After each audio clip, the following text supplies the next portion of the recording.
Play YouTube channel. Welcome. Welcome to the Foul Play YouTube channel. Hey, Sugar. Hey, Sugar, and thank you, Ken, for your magnificent introduction. Well, look, guys, thank you for joining us, and thank you for joining us on our weekly podcast entitled Reading with Uncle Ken. Now, believe it or not, we're actually on part number 6, and today's a very, very interesting chapter, which we'll try and go through. We'll see if we can complete all of the chapter in Ken Kratz's book, Chapter 3. My name is Dr. Silkman, and I'm from the Foul Play team. I'd like to welcome, first of all, our panel and all our excellent listeners and our faithful listeners for coming on to the podcast. If you like what we do, guys, please subscribe. If you like our podcast and you like our work that we do here on the Foul Play team, please give us a thumbs up. And remember, guys, not only do we have an extensive YouTube channel with many excellent presentations by a lot of our members here on the panel, we also have a very active Discord channel. And please come and join us on Discord at any time. There's somebody there just about 7. Of course, not that we're addicted, right? None of us are addicted, but somehow everyone gets involved in discussions. No discussions are off the table. We keep it respectful, we keep it classy, and please join us at any time. If we can't answer a question, we'll go away, try and find the answer, do some research, and we'll post it up. I just want to give a big shout out at the moment for our open mic podcast that Jack61 has been running. They have been excellent and really well received. And we've so far discussed many controversial topics. We've talked about Cuss Road. I know that there's going to be a part 2 to that. And we've also started discussions on the RAV4. And I believe there's going to be a part 2 to that. Is that correct, Jack? Is that your understanding that we're going to continue those discussions in open mic? Yep, DCI and RAV4 and probably a few other things are going to happen tomorrow. Part 2 of Cuss Road. I really want to get a little bit more information, like I said, about the dog handlers and actually I have some questions answered by Jeff and Zoe the dog, the dog handler. So that's awesome. Coming. We're going to get into a little bit more of the dispatch calls with that with the part 2 of that. But that's later. Tomorrow's going to be RAV4, DCI reports, and we'll see where it goes. Awesome, fantastic. Yeah, those are really excellent podcasts. We cover a lot of information and we mix it up a bit. We have different people that come online, and as Jack61 said, we hand over the mic to anyone. If you've got something to say, please contribute. It's not just us, it's a lot more other people as well. And I love the interactivity of the open mics, and we cover a lot of good topics. Fantastic. Well, I'd like to give a big shout out to all the YouTubers who are working so hard, keeping both the Stephen and Brendan Dassey cases alive and in the forefront. There's a lot of YouTubers who work very hard. Last week I mentioned all the ladies who are doing a lot of work, and another shout out, of course, to Paul Capaldi, who continues to pump out about 2 or 3 videos a day. And I must admit, it's really hard to keep up to date with everything because there's so much going on. But, it's fantastic that people are putting in a lot of time, energy, and effort to keep these cases and also other cases of wrongful conviction alive. And that's fantastic.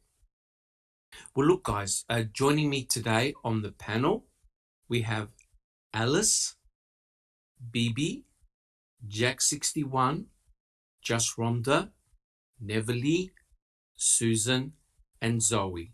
And also we have Sammy. And I believe that both Zoe and Sammy will be checking the chat. So if you got any question, guys, put it in chat and we'll try and get to your questions as soon as we can. All right, that's awesome. Well, look, guys, what we normally do before we actually start the podcast proper, I like to hand it over to our panel and for them to spend a couple of minutes telling us what they've been doing the last week, what they've learned, if they've got anything to share with us. Alice, let's start off with you. Anything to report to the group? Hi everyone in the panel. It's just been a busy week.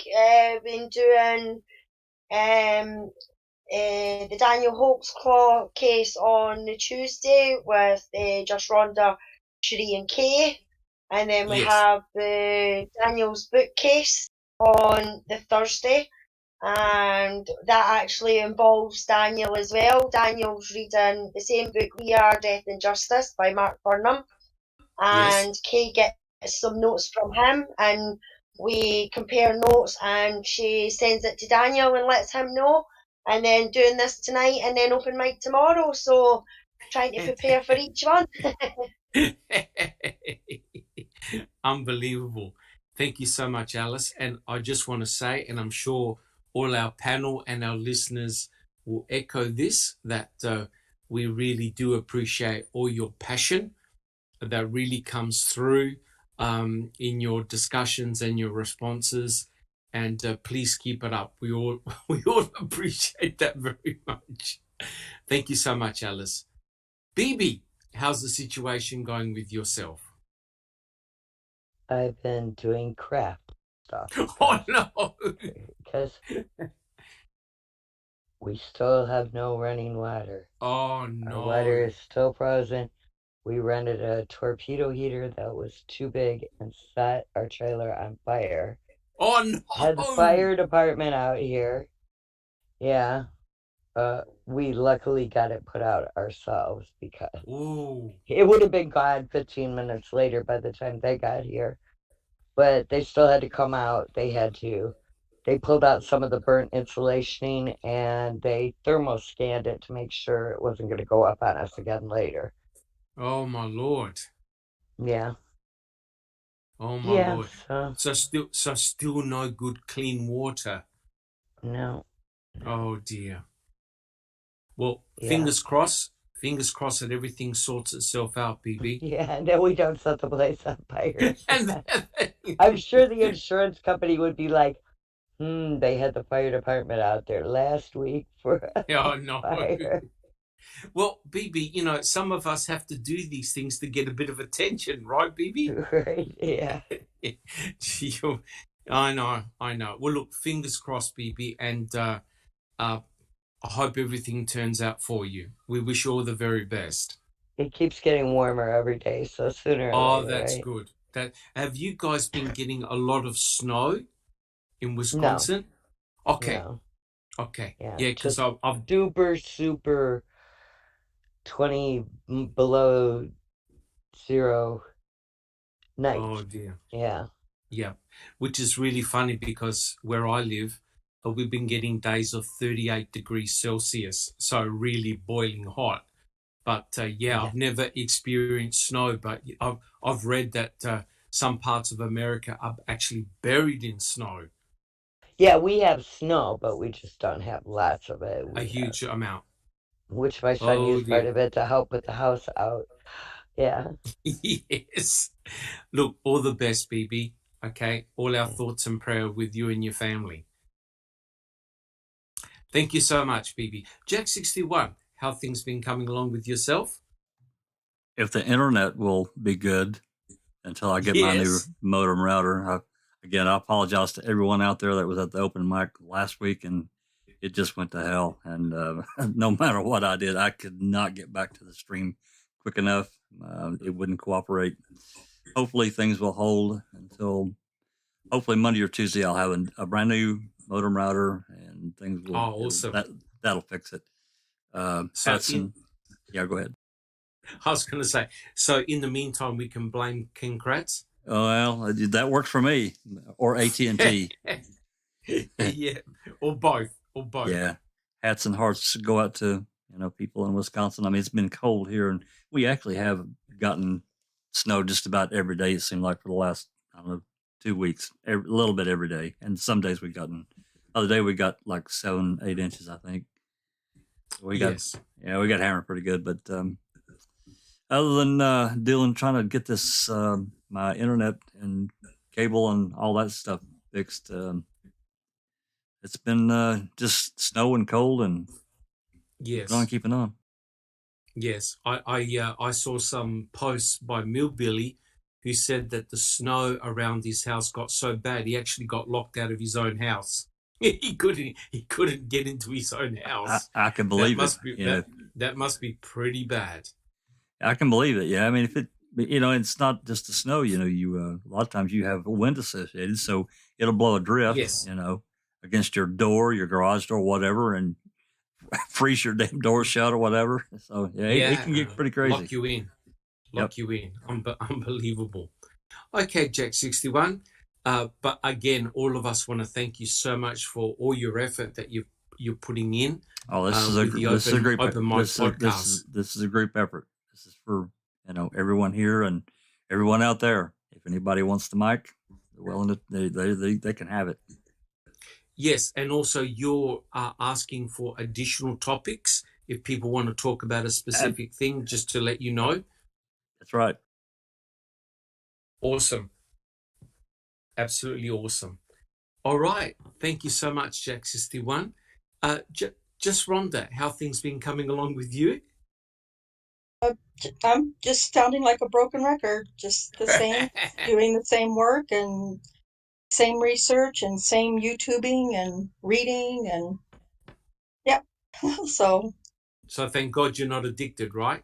Yep, I'm definitely not addicted. So I don't need an intervention or anything. If there were an intervention, I would see all of you in it as well. So correct. So you just join us on the panel then. Intervention or firing squad line. Yeah. Yeah, it would be a group intervention. I don't know if there's ever been one of those. We could start a new thing. So correct. Yeah. Just Rhonda, I just wanted to say, look, I listened to the podcast that you guys did with Daniel, and it was really excellent. Covered a lot of stuff, and I'm learning new stuff about the case all the time, especially the DNA aspect of it. And you've got a really good team assembled, and very, very, Daniel's very, very fortunate to have you guys. That is for sure. Well, thank you. We appreciate that. And, again, I want to make sure that I give a shout out to Kay and Cherie and Jack and Nosy and Alice, that they're coming along and trying to help out. And Susan's very interested in,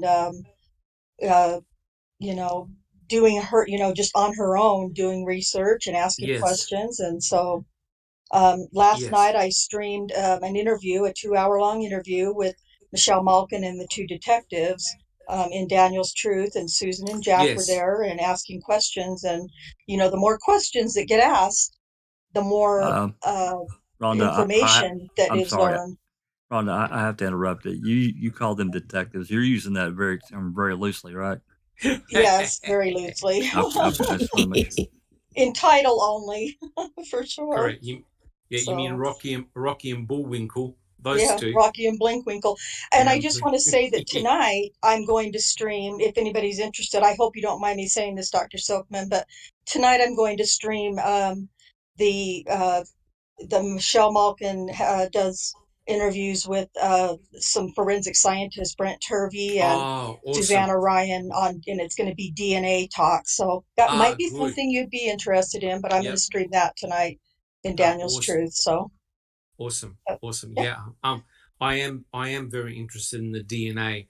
But like I said, Daniel's case is huge. It's literally 13 cases into one. It's It is. massive. It really is massive. But still, I do listen in. I take in a lot of information, and I'm learning all the time. And you guys are just brilliant, simply brilliant at it. And I tip my hat off to you, just Rhonda and your team. Very, very passionate. Thank you. Very, very Thank you passionate. very much. Thanks. Thank you so much. Thank you so much. So a big shout out to you, and please, our listeners, if you haven't seen Just Rhonda's channel, please go there, support her, support Just Rhonda and her cause with Daniel. Excellent work being done there. Thank you. You so much. Really appreciate it. You bet. No, thank you so much, Just Rhonda. And Neville, how have things been coming along with yourself? Hello, Dr. Silkman, and hello, panel and our loyal supporters. Things are really well over here. Can't complain. Just, awesome. The usual. I did want to mention something, which is I watched a movie last night. And it was Friday night. I got really relaxed, and I turned the TV on. I was able to do that. Found a movie that sounded interesting, and it's called I Care a Lot. It's on Netflix. And oh my Lord, what was that about? 5 minutes into it, I wanted to throw something at the TV and write to the director, and I really got upset over it. It's about nasty people in this world that do terrible things, and it's the premise is all about fraud, guardianship fraud. Okay. So yeah. There's a lot of, it's like a thriller. It is, because there's the violence, the profane language, and complete disregard of any sense of morality. And Rosamund Pike plays this leading role of somebody who is so fake, and it's all the leading. She's the guardianship. She takes guardianship of senior citizens, helpless people. She puts them away and takes over their life, their money, their assets, everything, houses, and whatever they worked for very, very hard. So the movie is so morally upsetting, but yet I urge everybody to watch it, because we're talking about corruption, we're talking about the deals that are being done on the side that nobody sees, and that's presented to a judge who, let's say that it's, a wholesome judge who wants to do the right thing, but without knowing the bad deals that have been done, he can't rule anything other than what they want him to. So it's designed that way. Anyways, it's really, it tests your patience and stuff. So yeah, highly recommended. I Care a Lot. That's the name of it. I Care a Lot. Okay. Yeah. Awesome. It sounds like a version of the Stephen Avery case and the MTSO. Yes, and there's no happy ending.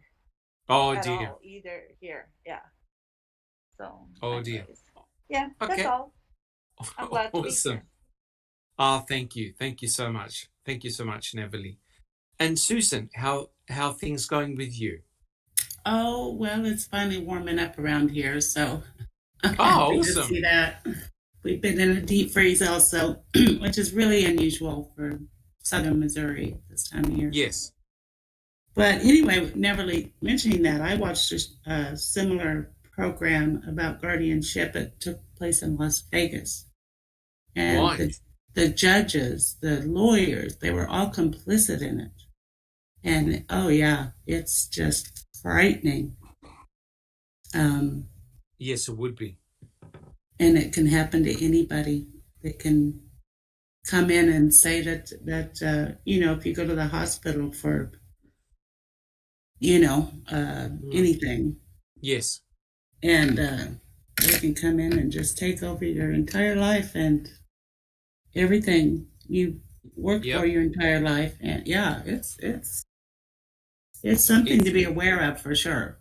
Yeah, it can be very disturbing, that's for sure. And what was the name of that show that you watched? I'm sorry, it was a while back, and I don't remember.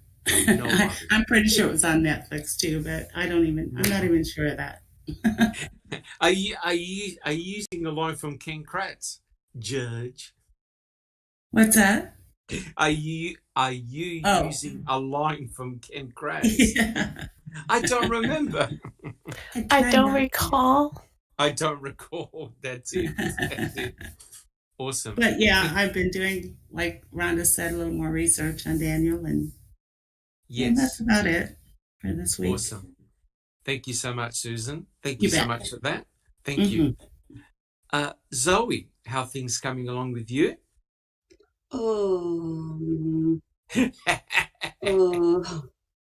don't know. You don't know? No, nothing new. Nothing new. I'm here. Yes. That's progress. And that's good. And how's Moxie coming along? She's losing her teeth. She's a toothless. Oh, no. Oh, well, at least that's one advantage. You're not going to get a bite mark. Yep, that's true. So you don't have to call Dr. West? Oh, shut up, Silky. Oh, my God. Oh. Okay. Thank you so much, Zoe. Yes, No you certainly got a handful with your pets, that's for sure. Awesome. Awesome. Thank you so much, Zoe. Sammy, how have things been coming along with yourself? Well, I'm doing pretty good. I wanted to say hey to Shane Henry over there in Northwest Arkansas. He's in, I think, the uppermost left-hand corner. And they got about 8 inches of snow. And in central Arkansas, some parts here, we got almost 2 feet. And snow. Still tried to make it into work and got stuck twice. And all I had in my to shovel myself out was my ice scraper.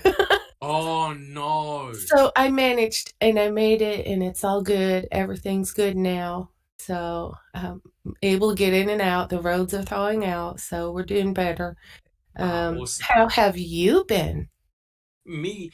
My health is getting better every day. It's still a long-term battle, unfortunately, for myself. I go back to hospital on Tuesday for a review, but I'm doing everything by the book.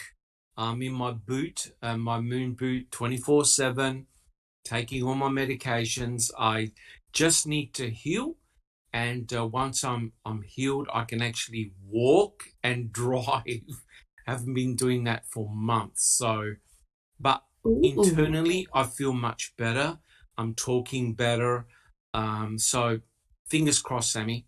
Fingers crossed. Yeah, it's been a long journey. You're in my prayers.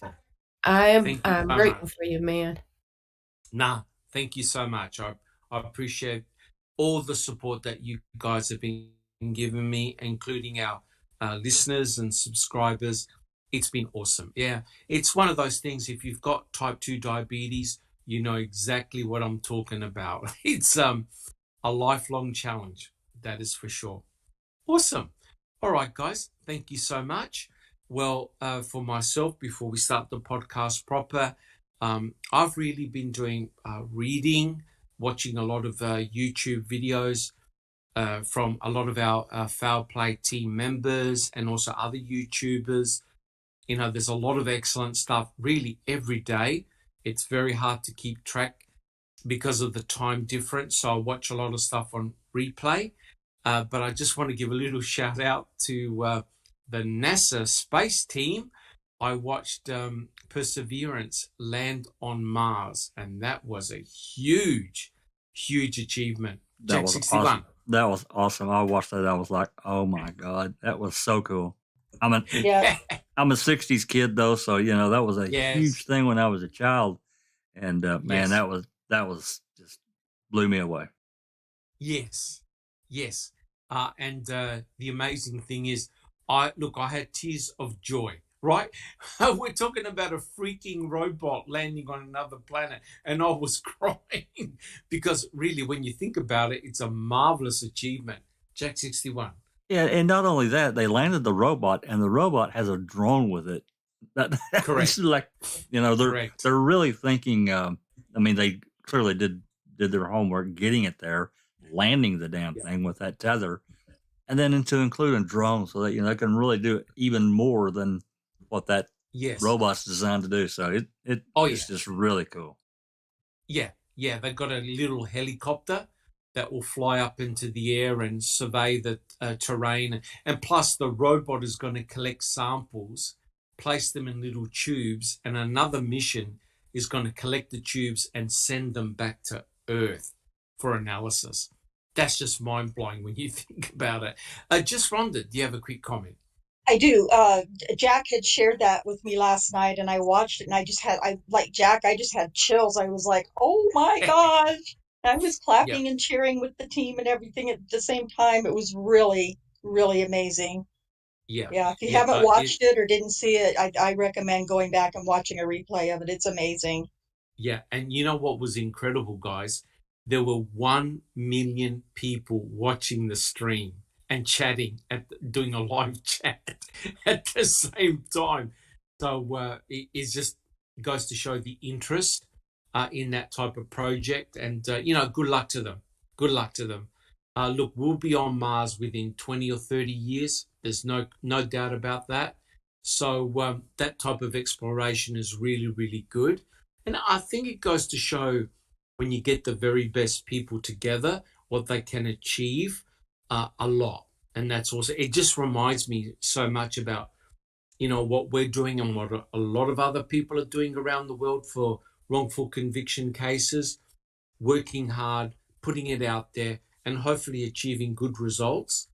And that was awesome. And I'm sure all of us are so looking forward to the day when the 2 boys are released and they can go home to their families.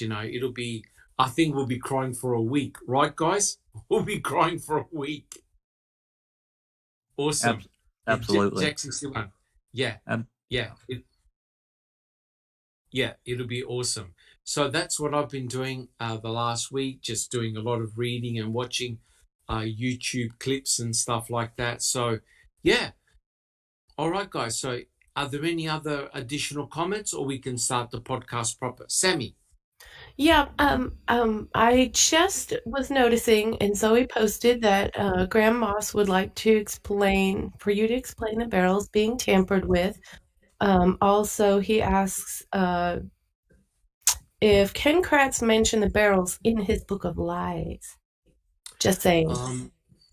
I believe that there is mention of the barrels, the burn barrels, because remember there were burn barrels actually on the Avery property as well as at the deer camp as well. And I know that a lot of barrels were collected and they were transported, but also they did a round trip. They actually got called back to the Avery salvage yard. So there's a bit of a shell game going on with the barrels. Now, what we're going to do, I'm sure Jack 61 will cover this topic in an open mic. It really deserves its own. You can spend a couple of hours talking about the barrels, and it is important because the burn barrels themselves, we know, contained Stephen Avery's burnt barrel contained the burnt electronics that belonged to Theresa Halbach. We know that Yonder burn barrel number 2 contained human cremains, and one of the dogs actually did a hit on the burn barrel at the deer camp. So they're very, very interesting to study. Jack 61.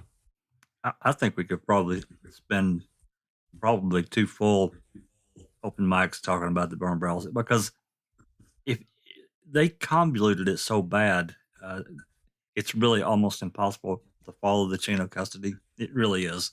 And people have tried. It's not like I'm not just being flippant. People have really tried to run it down and follow their path. Correct. And it's terrible. It's just terrible.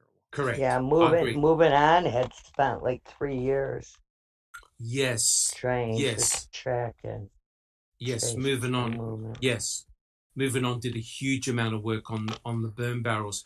But the problem is, guys, trying to and just to echo what Jack 61 said, trying to document and follow all the burn barrels is almost an impossible task, because you've got separate tag numbers, then you've got tag numbers for the contents of the burn barrels, and there are all sorts of shenanigans that went on with those burn barrels.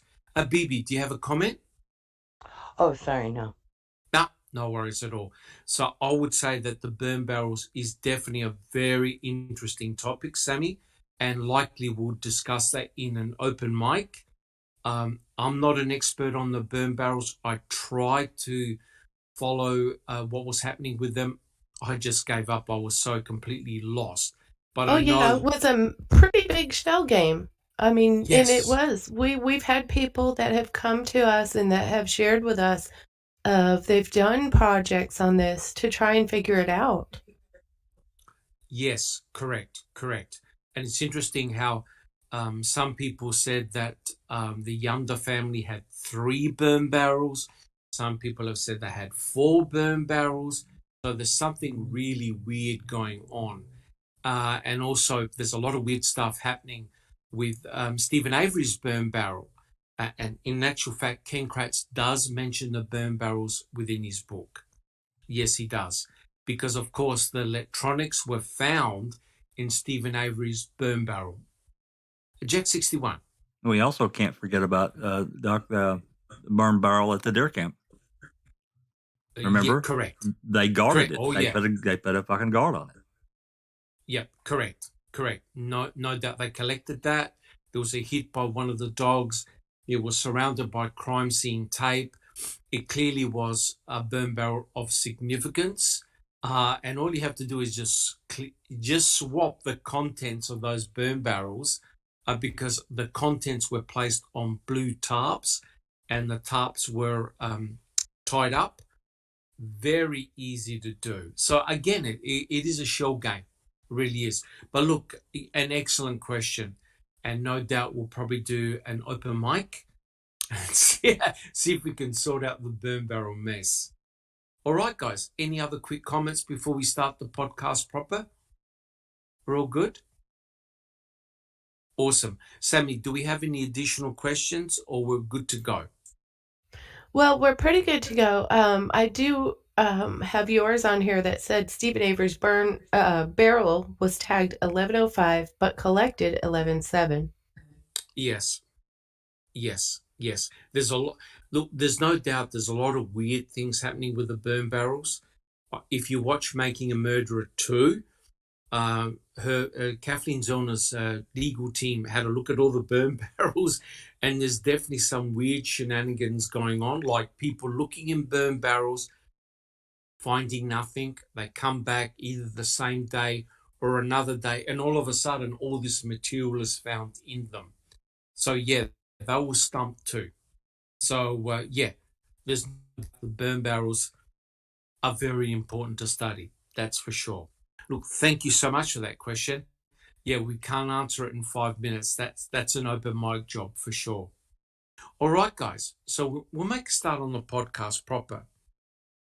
And before we do, the chapter of Ken Kratz's book is entitled Chapter 3, The Victim.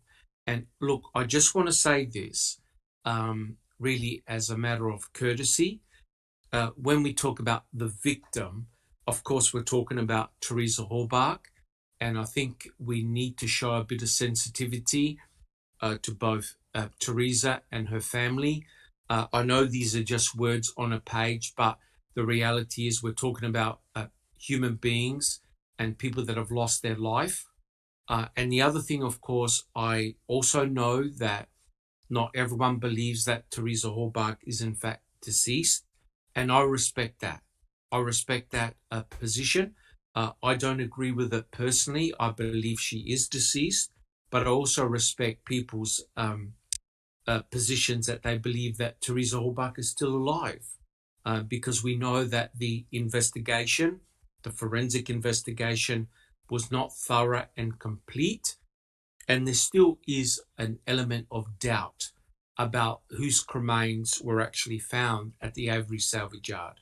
But I just wanted to let everyone know that we should show a sign of respect for both Theresa and her family. Ken Kratz talks about the victim, And he makes it pretty obvious in his book who exactly we are talking about. All right, guys. Having got that all out the way, let's start off with our very first quote. And I quote, this is chapter 3. In Making a Murderer, viewers enjoyed a sweet glimpse of Stephen Avery. They saw baby pictures and snapshots of him as a gap-toothed kid, heard about how much he loved his wife and how overjoyed he was by the birth of his twin boys. We didn't hear much about Theresa Halbach, the woman he murdered. That's fine. The series wasn't about Theresa, but this book is, in part, dedicated to her memory. And in this chapter, before I tell you what we know about Theresa's last day and how she came to cross paths with Stephen Avery, I want to show you who she was and what was lost when she was killed. Before delving into analysis of blood and bone fragments, I want to remind you that this was the blood and bone of a charming, funny young woman, an avid traveler, a long-distance runner, a farm girl turned summa cum laude graduate, a sister and a friend. All right. Now, the question to the panel is this. Was Making a Murderer just about Stephen Avery? And the sub-question is, why didn't anyone from the Halbach family speak to the producers of Making a Murderer? Alice?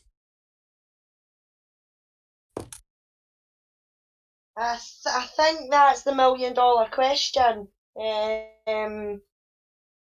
About the Halbach family. I mean, they all got asked to be involved, and yes. To be honest, I think Moira and the other one, Riccardi. Yeah, they done their best with what they had. I mean, how were they meant to get information on her if they can't speak to the people that was closest to her, you know? Correct. So I think for him to say that they didn't show Theresa or anything like that, that's because they didn't get the information because nobody wanted to speak to them. So I don't think it's fair blaming them for not putting things in about Theresa as much as they did for Stephen. So, in saying that, what they had, what they could get from social media, and I think one of your friends came, I mean, Ryan and that as well. I mean, there just wasn't anybody really coming forward to give them the information that they needed. Yes. But what do you guys think of the way King Kratz wrote that statement? As in, it appeared that Making a Murderer was to give a really good impression of Stephen and his early life and really devote bugger all to Theresa Halbach, the murdered victim, Jack 61. I disagree with him. And the reason why is even though I do agree that overall the series was about the wrongful conviction or the questionable conviction, trial, so forth, of Stephen Avery and Brendan Dassey. Yes. There has to be the other side of that. And I just don't agree with him. I think that the series did include, probably about as much as they could about Theresa, given the fact that the family didn't want to speak to the filmmakers. Mike Halbach was used by the state as a spokesperson. Yes. And, the other side of that we've talked about a lot. We have no idea what all was said to the family. We can only speculate, but I think that they were pretty well convinced that by the state and the representatives, the Halbachs, that is, that Stephen and Brendan were guilty. They did it. Yes. And they weren't didn't want to hear anything else. Maybe I'm wrong. I don't know. I don't say that disrespectfully. I'm just saying that, people look for answers when they lose someone. I know that Paul brings up, what motive would Laura and Maura have? Yeah, very good question. Very good question. Very good question. Thank you so much, Jack61. Yep. And Neverly, do you have a comment? Yes, thank you. I think that once again, Ken Kratz cries wolf. This is the strategy that he does over and over again. It's his MO. He's asked to participate in a movie, in the making the documentary. He didn't want it. Then he says, I don't want, they didn't ask me. Woe's me. Then he says, this is all about Stephen, not about Theresa, fun-loving, long-distance running, traveler, photographer, whatnot, sister. Yes. Really, Ken? Really? That's all I have to say. Is it possible, Ken Kratz, that you wanted it that way? Is it possible, Kratz, that you did your victimology, not him per se, but LE, did the victimology, and they found out all kinds of shady stuff like we did, because Theresa, guess what, was a human being, just like everybody else. We all have our, shiny side and our skeletons in the closet. Every single person does. And he stayed away from all of that on purpose, on cue, on point. So there's maybe, if you want to go that route, then let's open up the victimology pages and see what you found out yourself so we can compare the notes. Yep, that's an excellent point, Neverly. It just, thank you so much. It just grinds my gears how, again, Ken Kratz sets up this massive contrast and almost blaming the producer. Look, they showed Stephen in a fantastic light, and they basically ignored the victim. That's infuriating, because when I saw Making a Murderer, I really got what it was all about. Yes, there was a lot about Stephen and what was happening to his family as well, but I also got it that this was very much about what Theresa Halbach had gone through and had suffered, and about her death and the consequences. I never got the impression that Making a Murderer was solely about Stephen. I think a lot of time was devoted to Theresa and her memory all the time. In the best possible way, so they cannot complain. They did not bring out the other side of Theresa. Correct. Thank you, Neverly. Susan, do you have a comment? Yeah, I think that Laura and Moira, their goal was to focus more on the justice system and to show. I think so too. To show, what was going on and how could this guy be, how could this happen to this guy? And they didn't know at the time if Stephen was guilty or innocent or, they were just focusing on the whole process of it. And but I think they did a very good job of showing Theresa and, highlighting her in the show. Yes. I mean, they certainly didn't ignore her. I don't know what else Kratz would like to have had done. Correct. And in a way, guys, the directors were hampered by the fact that they had to use clips from news reports, right? It's not like the Halbach family had invited them to come over and spend a whole day talking about Theresa, what she's done, what she was involved in. It seems to me that the Halbach family really shut their doors and remained very private, and I respect that position as well. What do you think, Susan? Yeah, I respect that. And I think they did a good job of getting what was available about her and getting it in there. Yeah. Yes, I agree. Thank you so much, Susan. Alice, do you have a comment? Yeah, I was just going to say, I mean, with him writing that in his book, that would have been about man one. all Correct. of them, Ken Kratz, Colburn, Aspender, Weigert, the lot of them would have all been asked, well, if you thought there was something wrong in the first one, come and defend it in the second one. And they could have put more, even though it was about the experiments and things like that, they still could have added more about Theresa and things like that from members of the family or some friends, and they still didn't do it. So they can't go blaming Laura and Moira for not having enough in there about Theresa when nobody would talk to them about Theresa. Yeah, I 100% agree. And don't forget, guys, if you have a look at the title of Ken Kratz's book, it's entitled Avery, the case against Stephen Avery and what making a murderer gets wrong. And what you'll find is throughout the book, Ken Kratz always refers to the shortcomings of making a murderer. He's very, very critical. Jack 61. That's exactly what I was just going to say. You know, his intent was to throw shade at making a murderer throughout his book. Correct. So that's clear in that statement that he made there. I just don't agree with him at all. You know, and he, you know, in that statement, the passage you read, he's talking about the baby pictures, you know, and Stephen growing up, and I get that. At the same time, I remember, and this went on, and it probably still does to some degree. I read less now, but on Reddit for months, the guilters would talk about, oh, you know, they portrayed him as a big teddy bear, talking about Stephen, a big teddy bear, Yes. and blah blah. I never got that. I never took that away at all. They did not.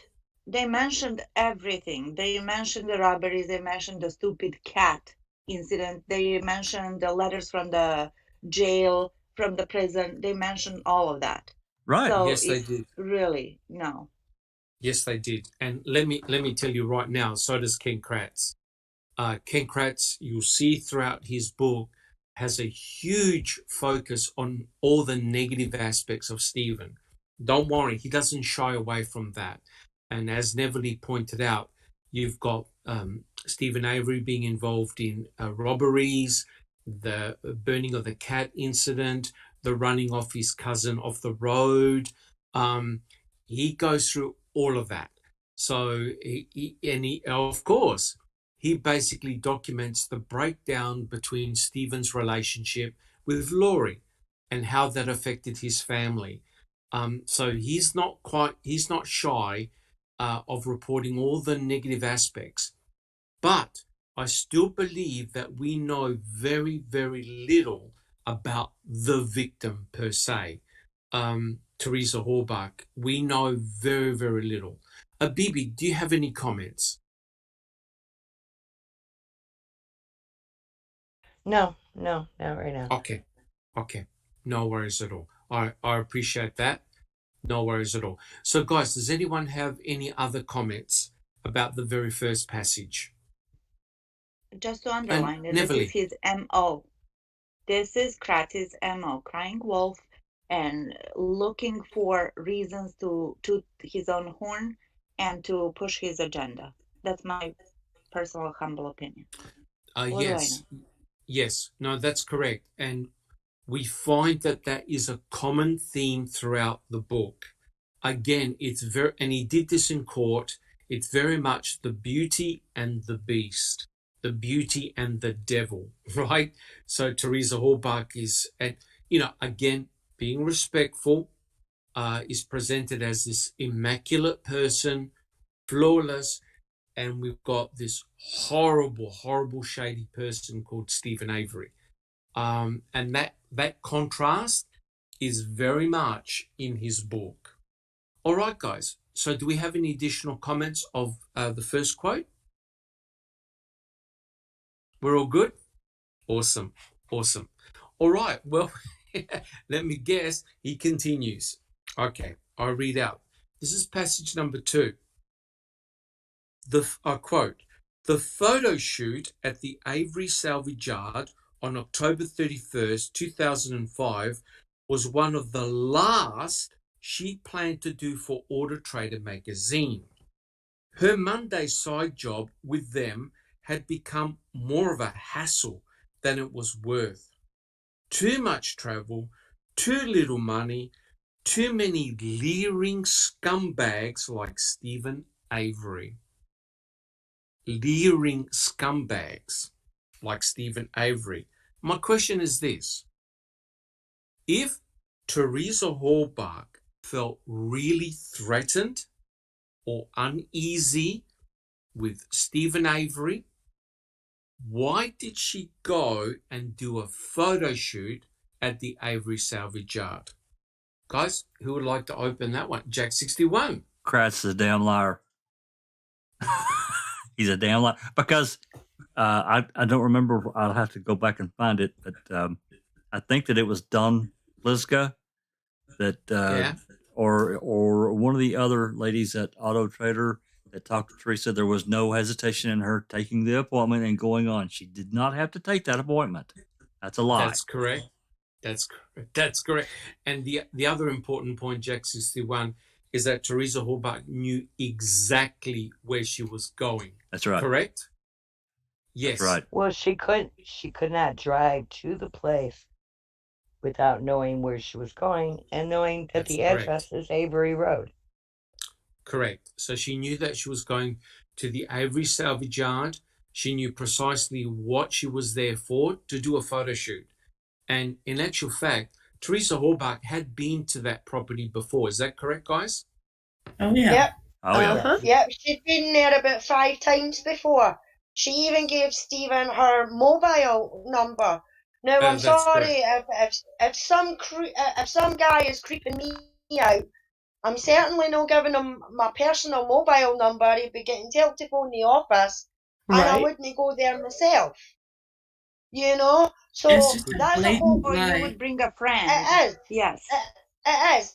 That is a blatant lie, because the person in the office that said this, was it Tom Pierce that said that she had a phone call and she was freaking out about it, saying that he was creeping me out. How do they know that was Stephen? That could have been Ryan. That could have been anybody that was giving her a crank call or anything like that. But because of Stephen's past, and because that they knew that she was going to that property, then that's the first one that they jumped to assumptions with. And that's all it is. It's an assumption. Kratz is a fucking liar. Correct. But you see, guys, it's the same theme that Ken Kratz did in the trial. And that is that Theresa Halbach was lured to the Avery salvage yard. Lured, mind you. Bibi, do you have a comment? Oh, no, sorry. I had left it open. All good? Sammy? Yeah, I believe those are his made-up words. Don't believe it really came from anybody else. And I'm going to tell you, if I was her and anybody creeped me out, I damn sure would turn it down and give it to somebody else. Correct. No question about that. No question about it. If you felt uneasy going to a place, you wouldn't go there willingly. You would say, look, I'll prefer not to go there. Correct, Sammy? That's right. Okay. Thank you so much. Jack 61. You know, just as recently as probably a week ago, I got into an argument with a guilter that... Oh, really? Oh, yeah, about this luring. And I just shake my head. How do you lure someone where you've called openly to their place of work? It's just crazy. Now, with that said, I have no doubt, that any young lady that's going out to wherever to take photographs, kind of on her own, she's probably going to get some comments that are inappropriate. Going to get invited in for, let's have a drink and whatnot. Correct. I don't doubt that. But at the same time, I'm gonna bet that most of it is innocuous. Some guy hitting on some young lady and see where it goes. If it works, it works. If it doesn't, hey, you know what? Move on. But Theresa did not have to go to the Avery salvage yard, and she knew exactly where she was going. He's a liar. Yes, and unfortunately, we have that theme throughout the book. We also have that theme in the courtroom. And, in a lot of cases, guys, it was just hearsay, rumor, and innuendo. there were no hard facts. But remember, Ken Kratz is building up this picture, building up this story that Theresa Halbach was lured to the salvage yard. And I also read somewhere that there were comments that Theresa knew all about Stephen Avery because he was in the paper all the time. He was this famous exoneree. And in a way, Theresa Halbach felt like it was an honor to go out there, as in, you won't believe where I'm going to do a photo shoot, because Stephen was in the paper and on TV all the time, right? It wasn't like he was incognito. People knew who he was, where he worked, and what he did. So, guys, do we have any additional comments? Well, not Bibi. only did they know who he was, but also he was kind of like a little folk legend, you know, with the Avery belt and everything else, you know. Correct. He, And yes, sorry, Neverly. oh no, I'm sorry. Didn't she also mention that he's actually nice? Yeah, my understanding yeah, she did. She said something like that. Yes. Yeah, to the guy that she was in chat room with the night before. Yeah. Yes. She was supposed to go. Yeah. Correct. But like I said, it's the way Ken Kratz writes these passages that he sets up a theme going on, and that's a disturbing thing. Neverly, do you have any additional comments? No, thank you, Dr. Silkman. All good? Susan? I just want to wring his neck. Yes. I hate the way he's written this book. It just drives me crazy. Believe me, it gets worse. Could you imagine running into him in public somewhere? Oh, no. I would be hard-pressed not to put my hands on him. Yes. Hey, look, I have a person that comes into our business regularly who looks just like him. And guess what? God. This guy is a lawyer. Oh, no. When I first seen him after I got into this, I did double take. I was like, what? Yeah, it was so I wanted to run up to him and go, can I get a selfie with you? But I didn't want to freak him out. He has kind of disappeared, Sammy. Maybe it is him. This was years ago. Okay. All right, guys. Susan, do you have an additional comment? I do not. Okay, awesome. All right, guys. Yeah, so let's go on with the third passage from Ken Kratz's book, chapter 3.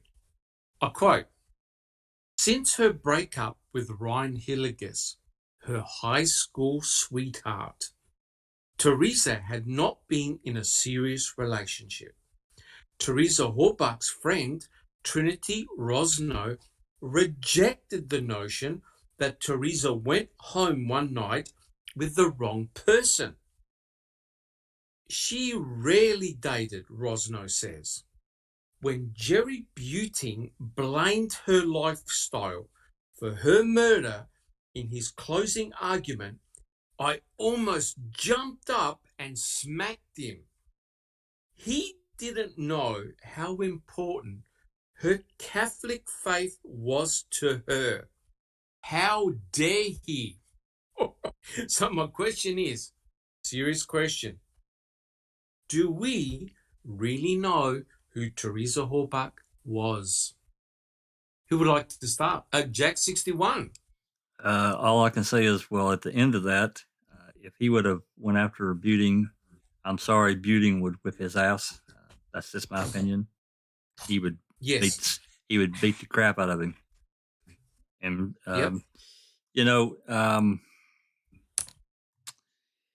she was a young lady exploring her life, and I'm not going to doubt her faith and in the being a Catholic and doing all those things. At the same time, she was also a young lady that was out experimenting with her life. We know she lived in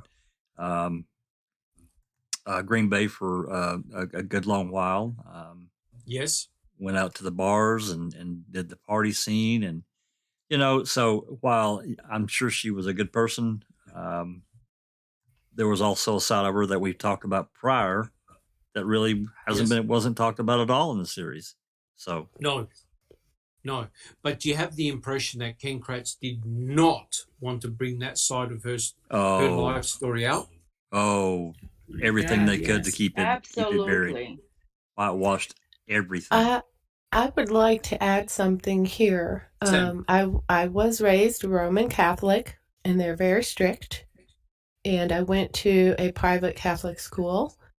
And to be really honest with you, every single thing that I've heard about, read about, and found out about Theresa, she was the typical Catholic schoolgirl, to be quite honest with you. Agreed. Yeah. So even given promiscuity and everything else, we, at certain ages, all went through that, I believe, especially if you're raised in the Catholic faith. They're very, very strict, and they put a lot on you as a child, even before you start first grade. So it's going to draw out as you get older some of the... So I'm not shocked. I'm not surprised. But I feel like he totally whitewashed her for the public, for the sake of the public. And, you know, someone like me, I just looked at her like she was the typical Catholic schoolgirl. Yes. Now, no one is suggesting that what Theresa did in her private life was wrong or anything like that. But what I believe is important, and I think Neverly touched on this, was the importance of a proper victimology. Because I think Jerome Buting was trying to say, hey, look, if you have this particular lifestyle, there are risks, potential risks to what you're doing. That's all he was saying. He wasn't casting Theresa Halbach in a negative light or in a negative fashion. Exactly. What do you think, Sammy? That's exactly right. I think so too. And because there's no shame in, you know, you need to know when you're doing proper victimology, everything you can possibly know about this individual.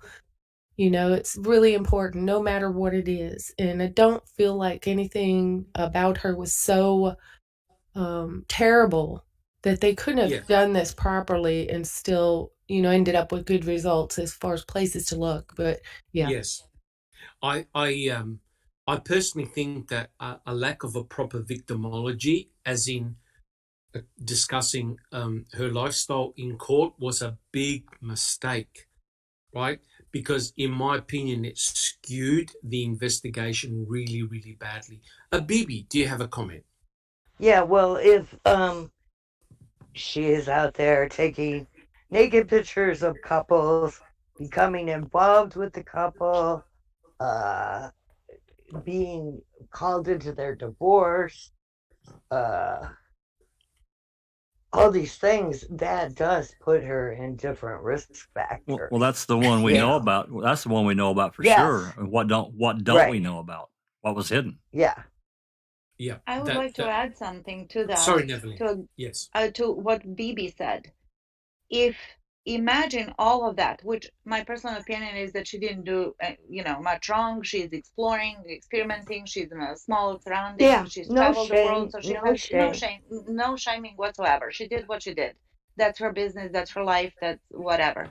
However, think about this: if the jury got a glimpse of the real Theresa with all the good and bad, I think that contrast, the gaping, Grand Canyon size contrast between Stephen and Theresa would be way smaller, right? Would have gave them reasonable doubt. Exactly. It would have gave them reasonable doubt. Absolutely. But Ken Kratz is not the only one who used this dirty tactic. I can't guarantee, because I wasn't there and I don't know, but I don't have access to all the documents. But it sounds to me, what it seems to me, is that they did do the proper victimology. They knew all of this, but they had an agenda to put Stephen away.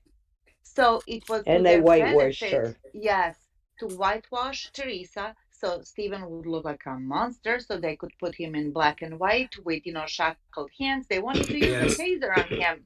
You know what I mean? Correct. So this is a part of the theatric and strategies. who knows what all was mixed into that gentleman's agreement either. Yeah. I was just going to say there could have been a thing where we're not going to shame Theresa about anything, I have no T1 doubt that says this young woman was viciously attacked and killed. Everything in her life is relevant in finding the truth and her real killer. That's right. Thank you. 100%. 100% correct. It's really, Doc. It's really hypocritical. I'm sorry. It's really hypocritical of Kratz to say that when he wanted this gentleman's agreement that we know such little about. But I think we can say for sure that they didn't want her journal introduced at trial, correct. And there probably were other aspects of the gentleman's agreement that we don't know about. So I think it's really hypocritical. That's what I think. Yeah. Yeah. But don't you think, and I'll get to Alice in a second, but don't you think it would have been very, very difficult to discuss these sort of sordid details in court in front of Theresa's family? It would have been very difficult. It would have actually put the spotlight on others. Though this, it's if you happen to get tied up with the mysterious stuff in your family, the truth is the truth. I mean, it was avoided at all costs because it would have put the spotlight on someone else and put doubt. It could have backfired on the defense, though, because the jury and even the public to a lesser degree, but the jury could have viewed that as you're victim blaming when that wouldn't really be necessarily their intent. No. In order to get the truth out, I can see that, though. It's a slippery slope for them. Still, yes, I agree. The truth should have been, and I think they could have presented it in a way that was less offensive. Yes, and done respectfully. Yes. Alice, do you have? Thank you, Jack61. Alice, do you have a comment? Yeah, I was just going to say, yes, she was brought up in a strict Catholic family. I was brought up in a sort of strict Protestant family. But from when I was younger, so it was drummed into me when I was younger. But as I got older, for the age of 15 sort of onwards, I met new friends, I met new people, I got into new things. Right up until, I was a mother at 25, when I was 25, but I still met new people, I still got into different things. Theresa, she might have been a good girl, but I don't think she was an angel, and to be doing boudoir pictures, and things like that. Can I butt in? Yeah, certainly. We have here, SAIG Gilter, and he says sister's address equals lured. Well, to be honest with you, I think if he was selling a vehicle, trying to sell a vehicle for the sister, and the vehicle is over there by the sister, maybe they would need the sister's address. For her to drive onto there to get lured, she'd have had to know she was driving to Avery Road. It says Avery salvage yard right there. Correct. It says Avery Road right there. Correct. And he guys, didn't lure her on Cutthroat or somewhere else. I'm just saying that he's making a valid point. Yeah, I think he's just making a valid point about why they're using she was lured. Why he's saying she was lured. Yeah, and I can understand that we're that. Victim shaming. But they both lived so close together as well. The van was practically outside Barb's property. So it was very close. And to be really honest with you, as far as victim shaming, this is what we're pointing out. It would not have been appropriate for any investigation to be done without a victimology, which is what it's called now. because there needs to be, the shame needs to be removed out of it. We need to know if it was your mother, daughter, sister, brother, whoever, you would want them to know everything there is to know to try and get down to the truth of what happened to them. Victimology is vital. Yeah, well, they had no trouble in spilling everything about Stephen or anything like that in front of his family. You know, maybe Stephen didn't want his family to know half the things, but they know it now. And the same thing has to be done with Theresa. Everything should have been investigated when it came to Theresa, and I'm sorry, it wasn't. And nobody's trying to victim shame or anything like that, because this is we're seeking justice for Stephen, Brendan, and Theresa, because in my opinion, she hasn't had her justice because Stephen's innocent. Correct. I mean, guys, I was going to say, sorry, Jack 61. It's a murder trial. Everything should be put on the table, because if you leave things out, you're going to lead to suspicion, right? And people are going to be talking. You put everything on the table, that means that all leads can be followed, right? Now, the spotlight was put onto Stephen Avery from day one, right? We've all heard the radio transmissions, right? Do we have a body? Is Stephen Avery in custody yet? Hey, that's before any forensic analysis was done, right? So therefore, how do you do a proper investigation? How do you look at all potential suspects if all roads pointed to the Avery salvage yard, right? Now, let me just say that the MTSO had no problems pointing the finger at Stephen Avery in 1985 when he had 16 material witnesses that told the judge and the jury exactly where Stephen was that day for the entire day, right? And for the judge and the jury to dismiss 16 eyewitnesses, that says a lot, right? So, what's good for the goose is good for the gander, right? You're going to have a fair trial, put all the cards on the table, right? And have a look. It's got nothing to do with victim shaming or victim blaming. The question here is, was her lifestyle a danger to Theresa Halbach? That's all I'm saying, right? Now, remember, if she drove up to the Avery salvage yard and saw Stephen Avery walk out of his trailer, what stopped her from immediately getting into her car and driving away? Right? Guys, do you agree? She didn't have to turn off onto Avery Road. When it said Avery Road, she could have just said, no, I'm not taking that one. That's exactly right. Correct. Or bring a friend. How about that? Correct. Or not even attend at all. Right? Yeah. Now, put it this way. Stephen Avery did not disguise who he was. There was a paper trail leading directly to Stephen Avery, right? And everyone knew who Stephen Avery was. It's not that he lured Theresa Halbach in an undisclosed location like off for the a Avery hustle salvage shop. yard. That's correct. And used her mobile phone number to do a hustle shot, which no one would have known about.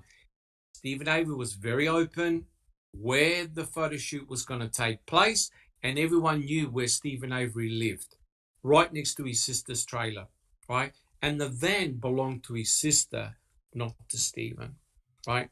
But again, guys, I appreciate all the questions. Jack 61.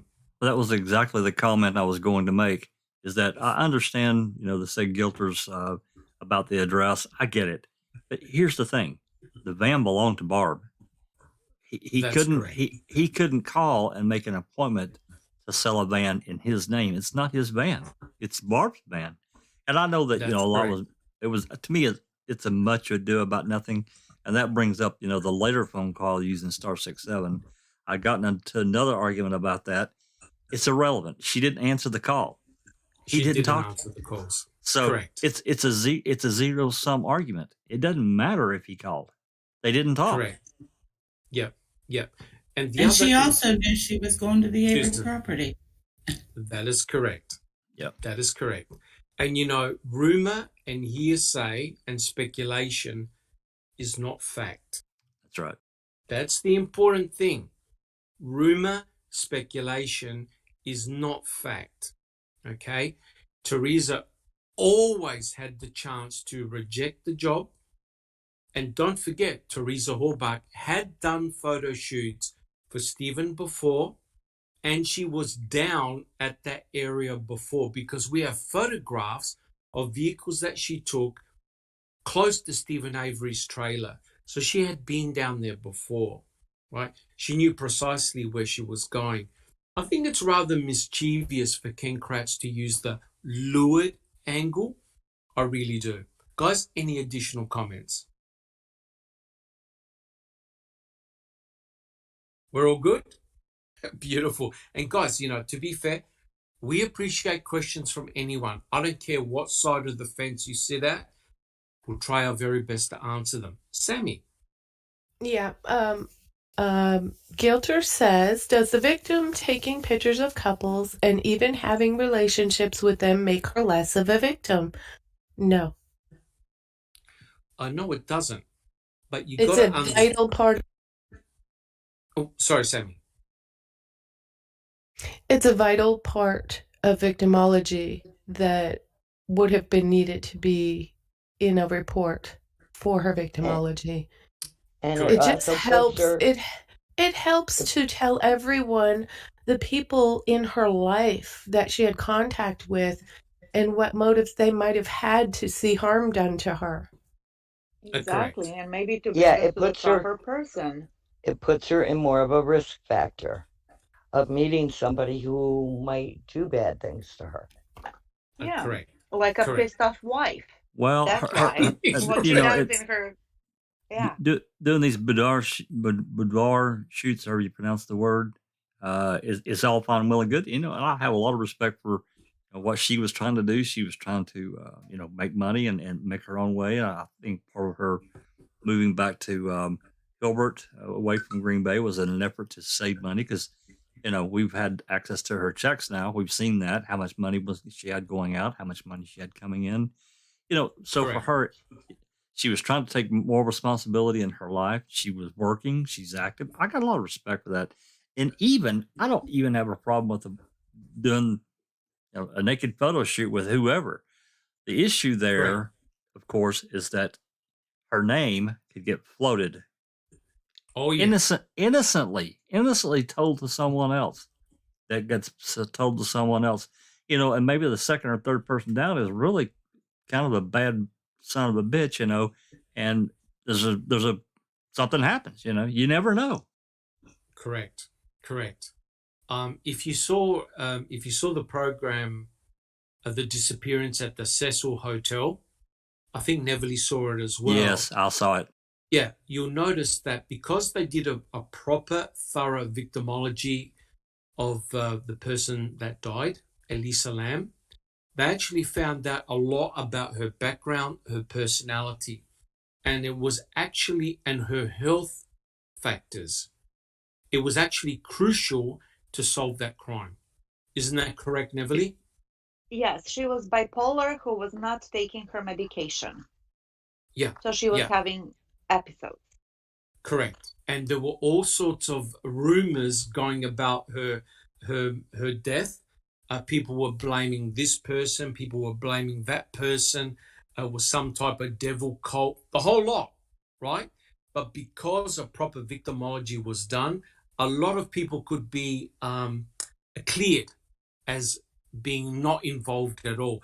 And really, in the end, what happened to Elisa Lam was a pure tragedy, right? A pure tragedy. But a victimology study was done by the detectives, right? And on that program, what was incredible, you got a fair shake of the detectives, the coroner, everyone contributed to that program. Everything was put on the table. And in the end, it was resolved. What did you think, Neverly? Yes, it was resolved, and it was nice to see everybody's part in all of this. And actually, the law enforcement that was interviewed was very credible, very believable, very honorable.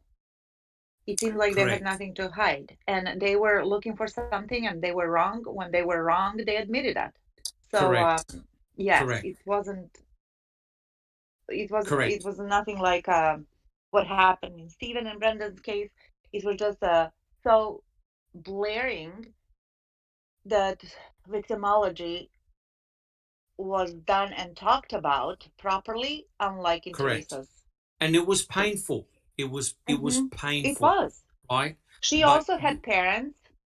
Correct. I'm sure they also cared about their daughter and how she was being portrayed, but they wanted to find out what happened to their daughter, not just to swallow a story that was presented to them.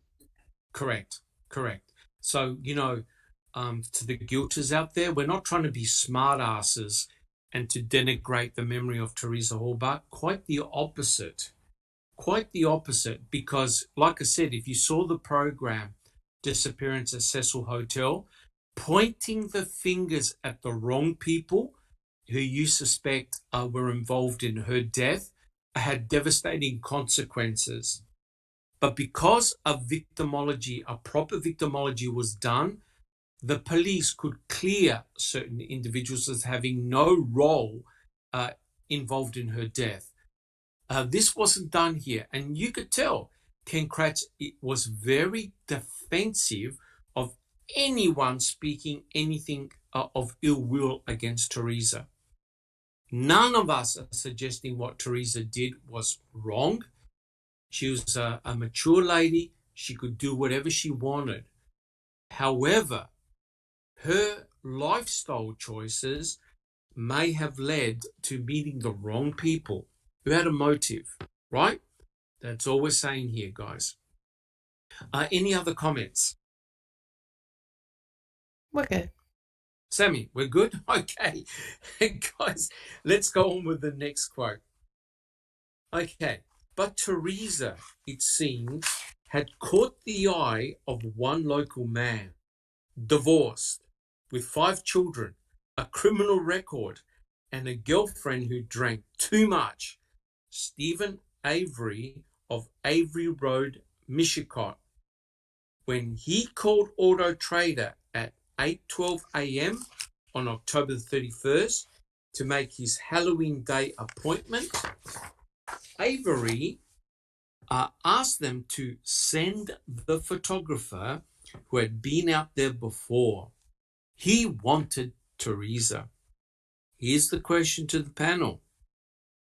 Why would Stephen lure Theresa Halbach to the Avery salvage yard and yet leave a paper trail directly leading to him? Neverly. He wouldn't. Again, this is the same story.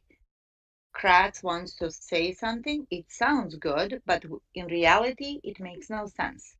So he's pushing his agenda. Once again, you can apply to every statement in that book. The same theory. He's pushing his agenda. He's tooting his own horn. It has nothing to do with reality. Sounds good, but it's not like that. Correct. Because if that was indeed the case, Stephen Avery did not disguise the fact that he rang up Auto Trader. All his mobile calls will be registered, and Theresa Halbach knew precisely where she was going. It would have only been a matter of time before law enforcement looked at Stephen Avery. Susan. Obviously, he would have called her cell phone if he were trying to lure her there. Correct. And organized the hustle shot. And organized a hustle shot, no one would have known about it. Because the hustle shot is not, they don't register the hustle shot until the day after. So Auto Trader do not know about the hustle shots until after they are done. Until she sends in the paperwork. Yeah. That is correct. And Theresa Halbach had done quite a few hustle shots because she received more money from doing a hustle shot than a normal photo shoot. And correct? Stephen knew he could have just called her directly and lured her out there if that were his intention. That is it's correct. just a ridiculous point. Ridiculous. And one must remember, Stephen Avery didn't live alone. He lived right next door to his sister's house, right? There were children, there were kids there, right? Furthermore, he had his two brothers roaming around the salvage yard, and it was an open day to the general public who could just simply walk in, right? He had his mother who could come in at any time, same with his brothers. So how on earth did Stephen Avery somehow manage to lure Theresa Halbach in broad daylight, knowing the fact that he didn't have privacy and at any time his brothers could have come in, or his mother or father or anyone could have come in to wonder what was going on? Alice? Because you've got to remember, Dr. Silkman, he was a genius. He was I was just going to say, a savant. He was an absolute genius. He got rid of blood evidence. He got rid of bones. But he left the car and everything. He was supposed to be a so-called genius. So, but correct. I mean, it's nonsense. It is bloody nonsense. And I'm trying not to cuss here. Go ahead. There was no motive. Well, whatsoever. I don't care what anybody says. The guy spent 18 years in jail for something he didn't fucking do. Period. So he wasn't going to go back there anytime fucking soon. But see, that's it. I've cursed now. No, well, you make a good point, because remember, he told Wiegert when he was interrogated on November the 9th, because I've done 18 years. You think I want to do some more? So he was definitely, Stephen Avery was definitely conscious of the fact of what the MTSO were what the law enforcement were trying to do to him. He picked it up immediately. He sensed it. Right? Of course he did. Oh, yeah. Jack 61. Thank you, Alice. Doc, to me, this is a continuation of Ken Kratz and creating this salacious persona around to try to tear down Stephen Avery, because, as you mentioned earlier, he had this grassroots movement about his wrongful conviction and what the county had did to him. So, okay, this is another thing for him to come along and say, oh, he's planned this. He's lured her. She's this young, pretty photographer out there. He's lured her. It sounds horrible. It's meant to get inside the head of the juror. Correct. So, sorry, Jack 61. But you know what? Ken Kratz had to come up with something. He did. He had to come up with some possible motive on why on earth would Stephen Avery, at the cusp of getting Kasurik and Vogel in front of the attorneys to do a deposition in his civil suit case, right? Why would suddenly Stephen Avery become a murderous individual right on the cusp of the two most important people that put him in prison, who are about to give depositions? Why would Stephen Avery do that? No way. What did Stephen Avery have against Theresa Halbach? Exactly. Nothing. Why? As most of us, or a lot of us that have read the depositions and know about, the 85 case, the depositions were going horribly bad for the state. Oh, yes. Horribly bad. And from my perspective, there's not a chance in hell that the Manitowoc County Corporate wanted that in an open court in a civil trial. And in federal court, no way. Something was going to happen. In my opinion, something was going to happen to derail it, and it did. But regardless, this whole thing was to dirty him up and make him look like a monster. Oh, correct. There's no look, guys, we're not stupid.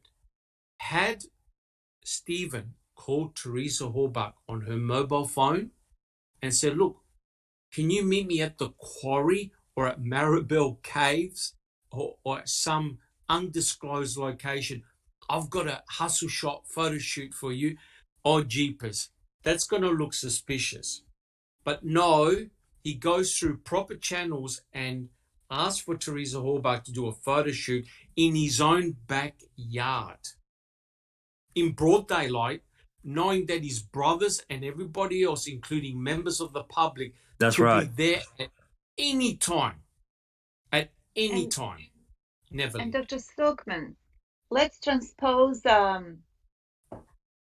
Zipper's words and demeanor, Oh, yes. how he acted. And let's say that Stephen acted that way. Oh my Lord. They would have, Correct. yeah, they would have shot him on the spot, right? Correct. Because Correct. there he is. He said she was there for 5 minutes. He paid for her services, $40, took the book, went on his way. Zipper, Correct. what did he do? He He yelled, was- screamed, Yes, he did. threatened, had a vicious dog, had a shotgun, and everything else. That's correct. And he also So, threatened. this- He also yeah. threatened. He also threatened that any trespassers he would shoot. Yes, yes. So again, Kratz is talking about something that maybe in his, mind sounds good, but in reality has nothing to do with reality. Correct. And also George Zipper denied even placing out, but the funny thing was it turned out to be a telemarketing photo shoot whereby Theresa Halbach went there to take a photograph of the Firebird, and if he wanted to go ahead, then he would get charged, right? So it wasn't anything like nefarious. Jack 61. Doc, I think one of these days before too long, we're going to have an open mic about the zippers. Oh, yes. Yes, correct. That'll be very, very interesting indeed. All right, guys. So do we actually have any more comments about that quote? We're all good? Awesome. Well, look, guys, I am conscious of the time.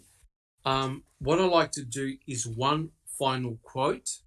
We can continue this at another session. And guys, I do appreciate all the questions.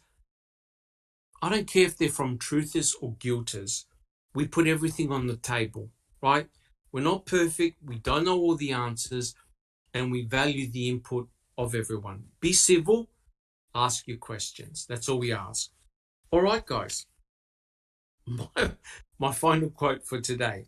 I quote, Theresa had taken pictures for Stephen Avery and his family before. In fact, she'd been out to the Avery place on 5 previous occasions.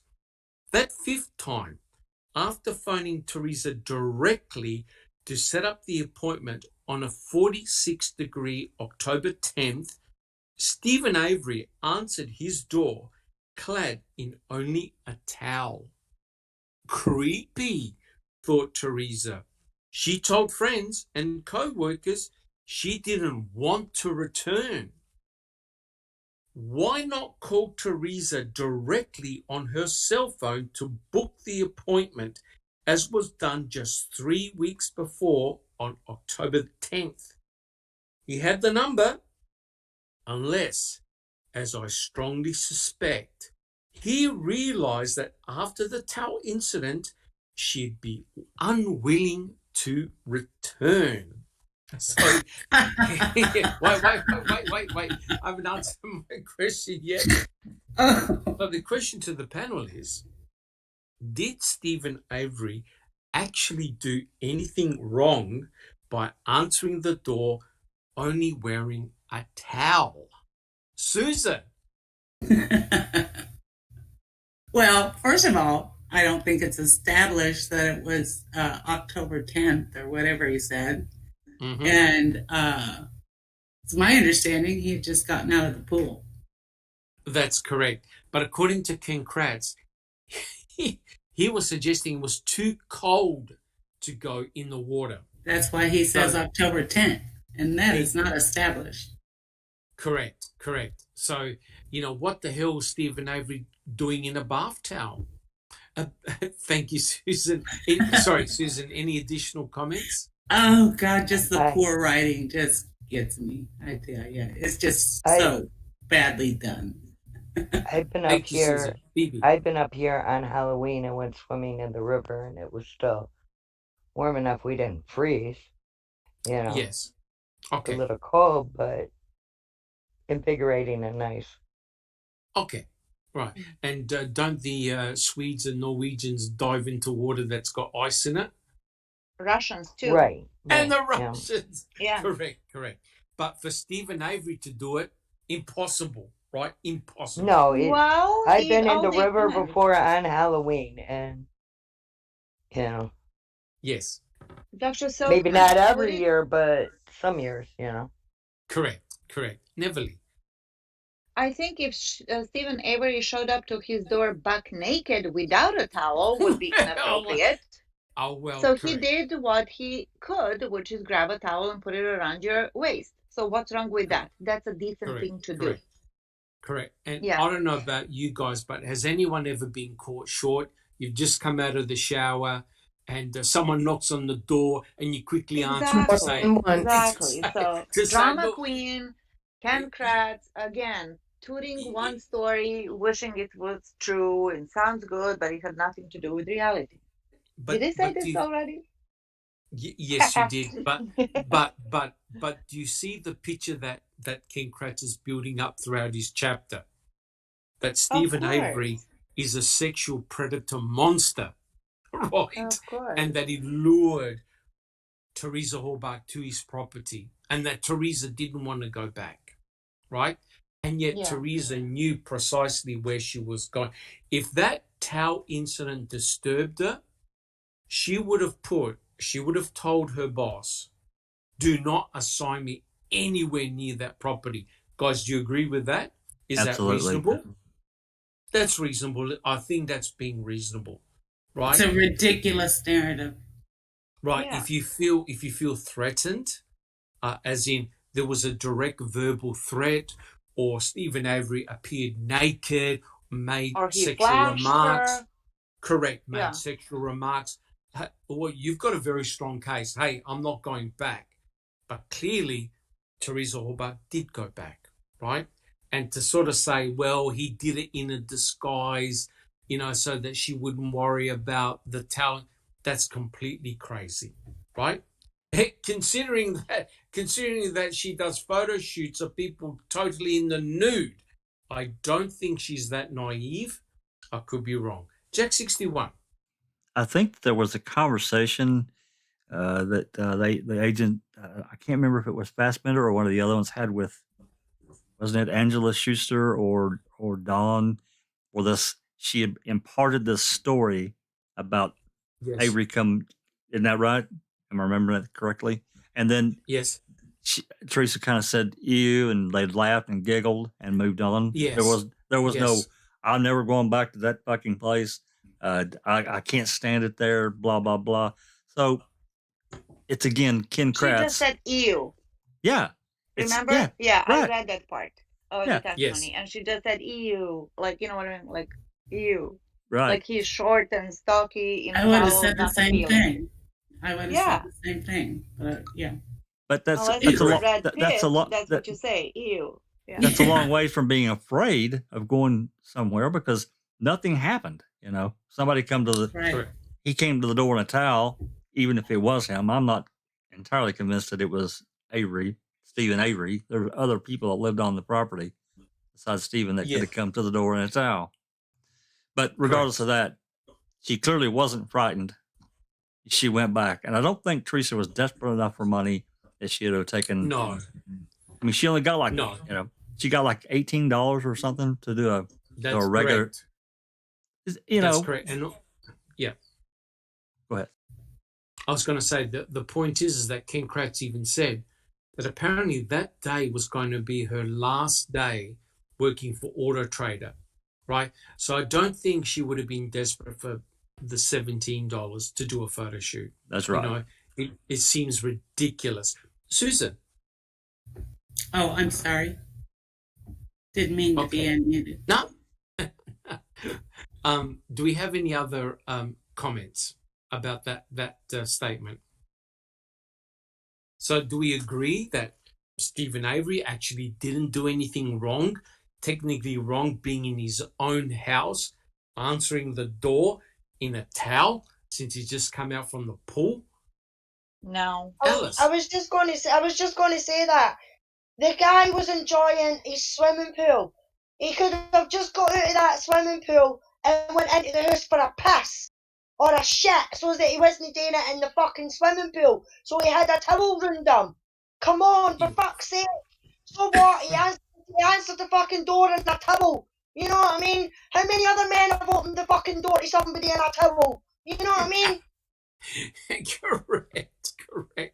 Correct. But you see, unfortunately, for Ken Kratz, he had to build up this persona, right? And you can see him doing that in the chapter, right? He's building up this persona about Stephen Avery. Now, we all agree Stephen Avery is no angel, right? But again, if he had done something so offensive to Theresa Halbach, Theresa would have reported it to Auto Trader and said, take me off that route, right? Because it wasn't like Theresa was being paid hundreds of dollars to do a photo shoot. It was mere pittance. She's not going to risk being exposed to someone that she didn't like to go back. It's simply crazy. Jack 61. Mark Hotdot had made a comment that this was part of Kratz's own fantasy. And let's not forget about Kratz making a date to take someone to the morgue. Correct. Yeah, correct. Now that in itself is very, very creepy. But that's creepy as hell. Guys. Jesus Christ. I can't even... Yeah, but don't worry, guys. Ken Kratz bears his soul in one of the chapters in the book. And I invite the Guilders to come back on that chapter, because there'll be a lot to discuss about Ken Kratz. Now, remember, we're using his words, right? We're using his quotes. We're not making stuff up. We're directly quoting from his book. Susan, do you have a comment? Jack, don't forget the high heels. She had to wear heels to the morgue. She had to wear high heels to the morgue. I'm sorry, Prize. I'm sorry, Prize. Oh, my Lord. Alice, do you have a comment?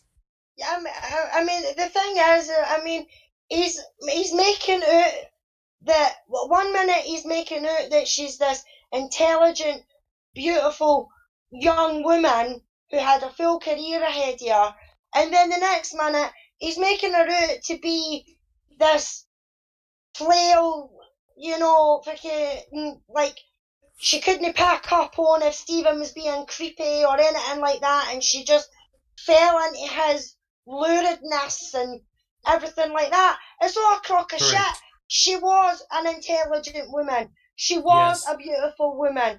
She did have a full life ahead of her. Correct. But Stephen had nothing to do with it. And she would have had the smarts in her own head, because she was an intelligent woman, that if she had an inkling, any inkling, for the day one that she went to Stephen's property, now remember, she went there 5 or 6 or 7 times before this so-called incident. And I guarantee you, if she had any inkling, she would not have went near that property at all. I agree. And also, remember, Stephen Avery was not an unknown person. He was in quotation, a celebrity. And I reckon that Theresa Halbach got a kick out of going out there because Stephen Avery was in the news every second day. BB, do you have a comment? JD points out that Theresa knew her mind when she wanted to avoid the wedding that Ryan Hilligus was at. That is correct. Remember? That's excellent point. She knew when someone creeped her out, she avoided them. Right. Okay. Ryan Hilligus creeped her out, and she avoided him. Right. And she would have made like a couple of $1,000s on that wedding, and she avoided that. Right. That's correct. ready to give that up. Not $18 at Stephen Avery. Come on. That's a Ridiculous. very, very good point. Correct. All right, guys. Well, I thought today's episode was going to be non-controversial. Boy, was I wrong. Well, look, guys, we've been going for quite a while now. We can easily go for another couple of hours, but I must go. I've got a few things I've got to get done. But we definitely will continue this next week, and I've really enjoyed it. And look, guys, I have no issues if guilt has come on. Please, you're welcome. Be civil. Ask your questions. We're not always right? But we can discuss things, put them on the table. Sammy, do you have a comment? We don't always agree. No, I just wanted to say thank you for the guilters that have visited us today. Yes. They do make for a very interesting conversation. Of course and they do. I do like to have peaceful debates and discussions. Correct. And please ask your questions, right? You know who I am. You know who we are, the Foul Play team. Ask your questions and we'll honestly answer them the best that we can. Jack 61. No, sorry, just thanks for doing this, and thanks for everyone coming, guilters included. Be civil, be good, and we're glad to talk. Oh, awesome. and don't forget about the open mic tomorrow. Yes, there'll be an open mic session tomorrow, so the discussions continue. But look, guys, I must go, Jack. Can you close it? Absolutely, I will. This has been a Foul Play production.